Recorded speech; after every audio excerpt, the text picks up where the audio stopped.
ও তাহলে মনে মানুষ বিয়ে করার জন্য খুঁজতেছেন। যদি আমাদের যদি কোনো এই ভালো একটা লোক যদি ভিডিওটা দেখে তাহলে আপনার সঙ্গে কীভাবে যোগাযোগ করবে একটু বলেন না। আপনি আমার নাম্বারটা দিয়ে দিবেন কমেন্টে, ওইখান থেকে আমার সাথে যোগাযোগ। আসসালামু আলাইকুম। আমি আজকে আপনাদেরকে ডাকলাম আমার কিছু সাক্ষাৎকার দেওয়ার জন্য। আসলে আমি একটা বিয়ে করতে চাচ্ছি যে কাবিননামা ছাড়া। এখন তো আপনারা দেখতেই পাচ্ছেন যে বিয়ে করতে গেলে 10 লাখ 20 লাখ কাবিন দিতে হয়, কিন্তু আমার এটা লাগবে না। এটা ছাড়াই আমি বিয়ে করব। আর আমার সব কিছুই আছে, কোনো কিছুর অভাব নাই যার জন্য আমাকে কাবিননামা নিতে হবে। উল্টা আমি আরও সেই ছেলেকে আমার একটা বাড়ি লিখে দিব, আমার কিছু জায়গা আছে এগুলো লিখে দিয়ে আমি তাকে বিয়ে করব। এই যে দেখেন, এই যে বাগানটা দেখতেছেন, এখান থেকে যত দূর পর্যন্ত দেখবেন পুরোটাই কিন্তু আমার। আমি সেই ছেলেটাকে এটা লিখে দিব, লিখে দিয়ে আমি তাকে বিয়ে করব। আপু তাহলে আপনি যেহেতু ছেলে খুঁজতেছেনই, তাই আমাকে তো ডাকি নিয়ে আসতেন, আপনি একটু বলবেন আপনি কোন টাইপের ছেলে খুঁজতেছেন? আমি বেশি বড়লোক ছেলে চাচ্ছি না, একেবারে দরিদ্র ঘরের ছেলে যে মানে আমার কাছে থাকবে। বড়লোক আসলে ওরা থাকবে না, ওরা টাকা পয়সার লোভে আমাকে বিয়ে করবে। আর আমি চাচ্ছি গরিব একজনকে বিয়ে করবো যার মধ্যে কোনো লোভ লালসা জিনিসটা কিছুই নাই। সে শুধু আমার বাসায় থাকবে, আমার এগুলো দেখশন করবে আর আমার সাথে সে থাকবে। ও তাহলে আপনি এরকম ছেলে পেলে আপনি বিয়ে করবেন? হ্যাঁ, মানে অবশ্যই তার বিয়ে ফ্যামিলি করব। ব্যাকগ্রাউন্ডের প্রয়োজন নাই? ফ্যামিলি গরিব হোক সমস্যা নাই, আমার আল্লাহ কোনো কিছুর অভাব দেয় না। আমি লাগলে তার ফ্যামিলিকে আমি হেল্প করব, তাদের যতটুকু সাহায্য যতটুকু প্রয়োজন আমি তাদেরকে সেভাবে ভরণ পোষণ করে রাখবো। ও শুধু সে জন্য আপনাকে বিয়ে করে আপনাকে সে স্বামীর অধিকারটা দেয়, আর আপনি তার আপনি যা কিছু আছে সেটা দেখাশোনা করে রাখবে, তাই না? একেবারে গরিব ঘরের ছেলেকে খুঁজতেছি আমি।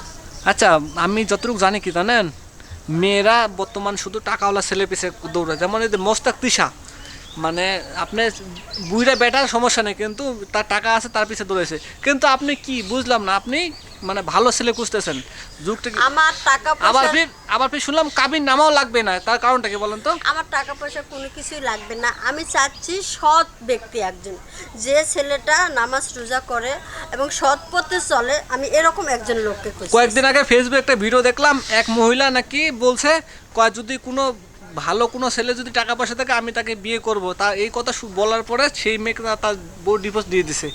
এখন আপনি বলতেছেন কাবিন নামা ছাড়া বিয়ে করবেন। বাংলাদেশে কি এরকম মেয়ে আজও আছে, না আপনি শুধু এই ভাইরাল জন্য এগুলো বলতেছেন বলেন তো? না না, আমি ভাইরাল হতে যাবো কি, আর আমি কেনই বা ভাইরাল হওয়ার জন্য এসব বলতে যাব। আমি একজন ভালো একজন মনের মানুষ খুঁজতেছি তাকে বিয়ে করার জন্য। ও তাহলে মনে মানুষ বিয়ে করার জন্য খুঁজতেছেন। যদি আমাদের যদি কোনো এই ভালো একটা লোক যদি ভিডিওটা দেখে তাহলে আপনার সঙ্গে কীভাবে যোগাযোগ করবে একটু বলেন না।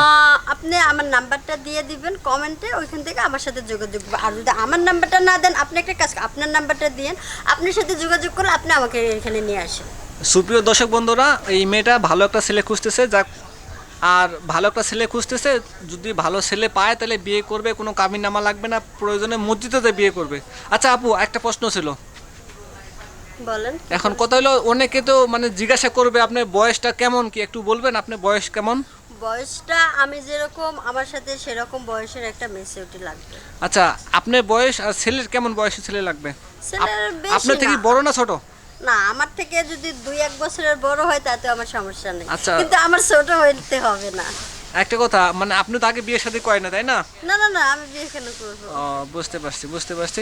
দর্শক বন্ধুরা, উনি আগে বিয়ে শাদী করে নাই, ওনার থেকে 2-1 বছর বড় একটু ভালো কোনো ছেলে থাকলে ওনার সঙ্গে যোগাযোগ করবেন। আমাদের কমেন্ট বক্সে ওনার নাম্বার দেওয়া আছে, আর অথবা আমাদের সঙ্গে যোগাযোগ করলেও হয়ে যাবে, আমরা ওনার সঙ্গে আপনাকে নিয়ে আসি দেবো, ঠিক আছে না?